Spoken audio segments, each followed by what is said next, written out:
व्रतों में श्रेष्ठ व्रत है जिसमें भगवान शंकर को अगर कोई प्रसन्न कर ले तो भगवान शिव उनकी सारी मनोकामनाएं पूर्ण कर देते हैं। महाशिवरात्रि के दिन अगर कोई भी भक्त इस कथा को श्रवण करता है तो भगवान शिव उसकी सभी मनोकामनाएं पूर्ण कर देते हैं। एक वन में एक भील रहता था जिसका नाम था गुरुद्रुह।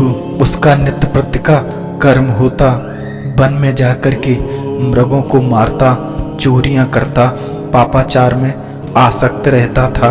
एक दिन की बात है, पूरे दिन जंगल में भटकता रहा लेकिन उसे कोई शिकार नहीं मिला। अब उसे चिंता सताने लगी थी कि मैं घर पर कैसे जाऊंगा और जब मेरे परिवारजन भूख से व्याकुल होकर के चिल्लाएंगे तो मैं कैसे उनकी इस दशा को देख पाऊंगा।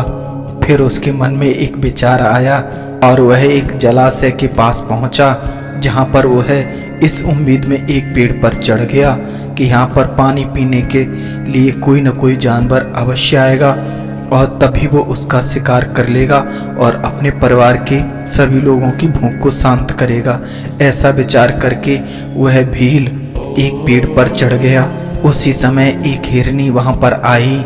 उस हिरनी को देख करके उस भील को बड़ा आनंद प्राप्त हुआ और वह मन में सोचने लगा कि इसको मार करके मैं अपने बच्चों की भूख को शांत करूंगा। ऐसा विचार करके उसने तुरंत अपने धनुष पर बाण चढ़ा लिया।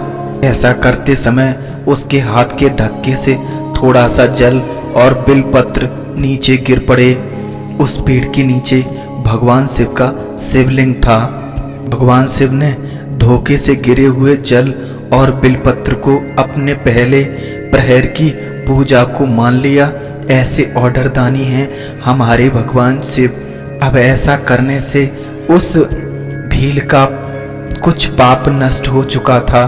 इधर जब हिरणी ने खड़खड़ाहट की आवाज को सुना तो वह भय से व्याकुल हो गई और उस भील से बोली, आप हमें क्यों मारना चाहते हैं? तब उस भील ने जवाब दिया कि हे हिरनी, मेरे परिवार के सभी लोग भूखे हैं, मेरे बच्चे, मेरे माता पिता और मेरी पत्नी भूख से व्याकुल हैं। आज तुम्हें मार करके मैं उन सभी की भूख को शांत करूंगा। भील के ऐसे वचनों को सुनकर के हिरनी बड़ी पुलकित हुई और उस भील से बोली, हे भील, मेरे माँ से तुमको सुख होगा। इस अनर्थकारी शरीर के लिए इससे अधिक महान पुण्य का कार्य और क्या हो सकता है? उपकार करने वाले प्राणी को इस लोक में जो पुण्य प्राप्त होता है उससे 100 वर्षों तक वर्णन नहीं किया जा सकता। परंतु मेरा एक छोटा सा निवेदन है, उसे आप स्वीकार कर लीजिए। भील ने कहा, कहो क्या चाहती हो? तब उस हिरनी ने कहा, ये सब छोटे छोटे बच्चे अभी घर पर ही हैं, मैं उन्हें अपनी बहन को और अपने स्वामी को सौंप करके अभी लौट करके आ जाऊंगी, तब तुम मुझे अपना शिकार बना लेना। तब उस भील को कुछ दया आ गई और उसने उस हिरणी को जाने दिया। कार से रात्रि का पहला प्रहर उस भील के जागते जागते बीत गया। भील उस मृगी की प्रतीक्षा कर रहा था। तभी उस हिरनी की दूसरी बहन उसी समय पानी पीने के लिए उसी जलाशय में आ पहुंची। भील ने उसी प्रकार से पुनः बाण को अपने धनुष पर चढ़ा लिया। ऐसा करते समय जल की कुछ बूंदें और बिलपत्र पुनः उसी शिवलिंग पर जा गिरे। फिर तो भगवान शिव ने उसे दूसरे प्रहर की पूजा भी मान लिया। यद्यपि ये सब धोखे से हुआ था लेकिन भगवान शिव तो भगवान शिव ठहरे। भील के बाण खींचते समय जो आवाज हुई उस आवाज को सुनकर के वह मृगी भी उस भील की ओर देखकर दया भरे वचनों से बोली, हे वनचर, तुम मुझे क्यों मारना चाहते हो?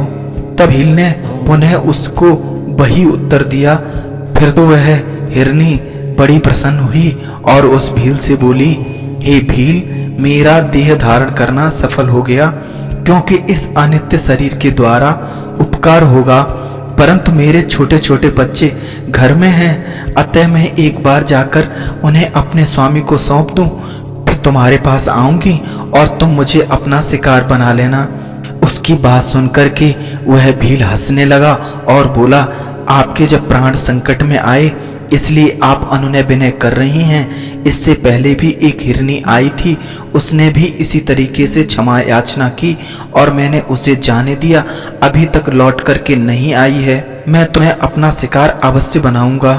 ऐसा विचार करके उसने पुनः बाण को अपने धनुष पर चढ़ा लिया। फिर तो हिरनी विनय भरे वचनों से बोली, हे भील, अगर मैं तुम्हारे पास लौट करके ना आऊं तो मेरा सारा पुण्य तत्काल नष्ट हो जाए। जो अपने दिए हुए वचन से पलट जाता है उसे अपने पुण्य को नष्ट हुआ ही समझना चाहिए। जो पुरुष अपनी विवाहिता स्त्री को त्याग कर दूसरी के पास जाता है, वैदिक धर्म का उल्लंघन करके अधर्म पर चलता है, भगवान विष्णु का भक्त होकर के शिव की निंदा करता है, ऐसा करने से जो पाप व्यक्ति को मिलता है वो सारे पाप मुझे लग जाएं अगर मैं दोबारा लौट करके ना आऊं तो। फिर तो भील ने उसकी बात पर भरोसा कर लिया और मृगी की बहन को भी जाने दिया। इसी बीच में रात्रि का दूसरा पहर भी उस भील के जागते जागते ही संपन्न हो गया। भील ने सुबह से कुछ भी नहीं खाया था। इसी को भगवान शिव ने अपने प्रति उस भील द्वारा हुए उपवास व्रत को समझ लिया। दूसरा पहर समाप्त होने पर तीसरा पहर का आरंभ हुआ और वह भील उन दोनों हिरनियों की प्रतीक्षा कर रहा था। इसी बीच में एक बड़ा हष्टपुष्ट हिरन पानी पीने के लिए उसी जलाशय में आया। फिर तो वनेचर को बड़ा सुख मिला और वह मन में सोचने लगा, इस हष्टपुष्ट हिरन को मार करके मैं अपने परिवार के सभी लोगों की भूख को शांत करूंगा। ऐसा विचार करके उसने पुनः अपने धनुष पर बाण चढ़ा लिया। ऐसा करते समय कुछ बिलपत्र और जल की बूंदें पहले की भांति पुनः शिवलिंग पर जा गिरी। भगवान शिव ने इसे उस भील द्वारा की गई तीसरे पहर की पूजा मान लिया। उस हिरन ने उस भील की तरफ देखा और बोला कि हे भील, ये क्या कर रहे हो? भील ने उत्तर दिया, मैं तुम्हें मार करके अपने कुटुंब को भोजन देने के लिए तुम्हारा वध करूंगा। व्याघ्र की यह बात सुनकर के हिरन के मन में बड़ा हर्ष हुआ और तुरंत ही व्याघ्र से इस प्रकार बोला, मैं धन्य हो गया, मेरा हष्ट-पुष्ट होना सफल हो गया, क्योंकि मेरे शरीर से आप लोगों की तृप्ति होगी। जिसका शरीर किसी के काम आता है उसी का जन्म लेना सफल होता है। जो सामर्थ्य रहते हुए भी किसी का उपकार नहीं करता उसकी वह सामर्थ्य व्यर्थ चली जाती है, अतः वह परलोक में नरकगामी होता है। परंतु एक बार मुझे जाने दो, मैं अपने बालकों को उनकी माता के हाथ में सौंपकर और इन सबको धीरज बंधाकर यहाँ पर पुनः वापस लौट करके आऊँगा।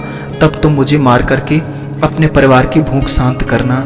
तब उस भील ने उस हिरन को जवाब दिया, इससे पहले 2 हिरनियां और आई थीं, वे भी तुम्हारी तरीके से इसी तरह बातें बना करके यहाँ से चले गए, लेकिन वो झूठे अभी तक यहाँ लौट कर नहीं आए हैं और मैं भूख प्यास से व्याकुल अपने परिवार को तड़पता हुआ देख रहा हूँ। तुम भी इस समय संकट में हो, इसलिए झूठ बोलकर चले जाओगे, फिर आज मेरा जीवन निर्वाह कैसे होगा? तब उस हिरन ने कहा कि हे भील, तुम जानते हो सारा ब्रह्मांड सत्य पर ही टिका हुआ है। जिसकी वाणी झूठ होती है उसका पुण्य उसी क्षण नष्ट हो जाता है। तथापि हे भील, तुम मेरी सच्ची प्रतिज्ञा सुनो। संध्या काल में मैथुन तथा शिवरात्रि के दिन भोजन करने से जो पाप लगता है, झूठी गवाही देने से, धरोहर को हड़प लेने से जो पाप लगता है, वे सभी पाप मुझे लगे अगर मैं दोबारा लौट करके न आऊं तो। प्रयास में ही भगवान शिव की भक्ति करने से उसका मन कुछ द्रवित हो गया था। तब उसने उस मृग से कहा, जाओ शीघ्र ही लौटकर आना। तब वह हिरन पानी पी करके चला गया और अपने आश्रम पर पहुंचा। वहां पर तीनों लोग मिले जो पूर्व में 2 हिरनियां आई थीं और वो हिरन। सबने एक दूसरे को अपना वृतांत अच्छे तरीके से समझा दिया और सभी लोग आपस में विचार करने लगे कि वो वचनबद्ध हैं और वो सभी लोग जाएंगे और उस हिरन का शिकार बनेंगे। फिर तो तीनों ने अपने बच्चों को पड़ोसियों के हाथ में सौंप दिया और शीघ्र ही तीनों लोग उस स्थान के लिए प्रस्थान किए जहां पर वह भील उनकी प्रतीक्षा में बैठा था। उनके पीछे पीछे उनके बच्चे भी चले आए थे। उन्होंने यह निश्चय कर लिया था कि इन माता पिता की जो गति होगी वह हमारी भी होगी। उन सबको एक साथ आया हुआ देख करके उस भील को बड़ा आश्चर्य हुआ और वह मन में सोचने लगा, आज तो बहुत सारा भोजन लेकर के घर पर जाऊंगा, पत्नी और पुत्र बड़े ही आनंद विभोर हो जाएंगे। इसी समय उन लोगों को मारने के लिए उसने पुनः धनुष पर बाण चढ़ाया, जिससे कुछ बिलपत्र और जल की बूंदें पहले की भांति उस शिवलिंग पर जा गिरी। इसे भगवान शिव ने अपने चौथे पैर की पूजा मान लिया। ऐसा करने से उस भील का सारा पाप तत्काल नष्ट हो चुका था। इतने में ही दोनों मृगियां और मृग बोल उठे, हे व्याघ्र शिरोमणि, शीघ्र कृपा करके हमारे शरीर को सार्थक करो। उनकी बात सुनकर के भील को बड़ा आश्चर्य हुआ और वह मन में सोचने लगा, ये मृग ज्ञानहीन पशु होने पर भी धन्य है, सर्वदा आदरणीय है, क्योंकि अपने शरीर से ही परोपकार में लगे हुए हैं। मैंने इस समय मनुष्य जन पाकर भी किस पुरुषार्थ का साधन किया है? मैंने तो हमेशा दूसरों को पीड़ा देने का कार्य किया है, मैं किस गति में जाऊंगा? वह मन में सोचने लगा, मेरे जीवन को धिक्कार है, धिक्कार है, मैंने पूरा जीवन पापाचार में ही व्यतीत कर दिया। ऐसा मन सोचकर उसने बाण को वहीं रोक लिया और मृगों से बोला, तुम लोग जाओ, तुम्हारा जीवन धन्य है। उस भील के ऐसा कहते ही भगवान शंकर साक्षात वहां पर प्रकट हो गए और भील से बोले, हे भील, मैं तुम्हारे व्रत से प्रसन्न हूँ, वर मांगो, क्या चाहते हो? तब वह भील बोला, भगवान, आपके दर्शन करने से ही मैं जीवन मुक्त हो गया हूँ और मैंने वह सब कुछ पा लिया है जो मुझे चाहिए था। ऐसा कहकर के वह भील भगवान शिव के चरणों में गिर पड़ा और दीन भाव से बार बार भगवान शिव की ओर निहार रहा था। भगवान शंकर उसकी भक्ति से प्रसन्न हो गए थे और उसे दिव्य वर प्रदान कर दिए। भगवान शिव ने उस भील से कहा, आज से तुम श्रृंगपेरपुर में उत्तम राजधानी का आश्रय लेकर दिव्य भोगों का उपभोग करो। तुम्हारे वंश की वृद्धि निर्विघ्न रूप से होती रहेगी, देवता भी तुम्हारी प्रशंसा करेंगे। व्याघ्र, मेरे भक्तों पर स्नेह रखने वाले भगवान श्री राम एक दिन निश्चय ही तुम्हारे घर आएंगे और तुम्हारे साथ मित्रता करेंगे। तुम मेरी सेवा में लगे रहना। भगवान शंकर को साक्षात उन मृगों ने भी देखा तो भगवान शिव ने उनको मृग योनि से मुक्त कर दिया। फिर तो वे सभी दिव्य देह धारण करके विमान पर बैठ करके शिव के दर्शन मात्र से पाप मुक्त होकर के दिव्य धाम को चले गए। तब से भगवान शिव वही विराजमान हो गए और भगवान शिव का नाम पड़ा व्याघ्रेश्वर, जो भक्तों को दर्शन और पूजन करने मात्र से भोग और मोक्ष प्रदान कर देते हैं। तो भक्तों, अनजान में उस भील के द्वारा भगवान शिव की महाशिवरात्रि का व्रत और अनुष्ठान होने से उसको दिव्य भोगों का उपभोग प्राप्त हुआ। तो आप लोग सोच सकते हैं, जो भक्ति भाव से युक्त होकर के भगवान शिव के इस व्रत का अनुष्ठान करेंगे, फिर तो उनके लिए कुछ भी दुर्लभ नहीं है, चाहे यह लोक हो या परलोक। अपना हित चाहने वाले मनुष्यों को इस सुखतर व्रत का आश्रय अवश्य लेना चाहिए, जो सदा भोग और मोक्ष प्रदान करने वाला होता है। इस प्रकार से जो भी भक्त भक्ति भाव से संयुक्त होकर के भगवान शिव की इस दिव्य कथा को सुनते हैं, भगवान शंकर उन पर प्रसन्न होते हैं और उन्हें मनोवांछित फल प्रदान करते हैं। बोलो शंकर भगवान की।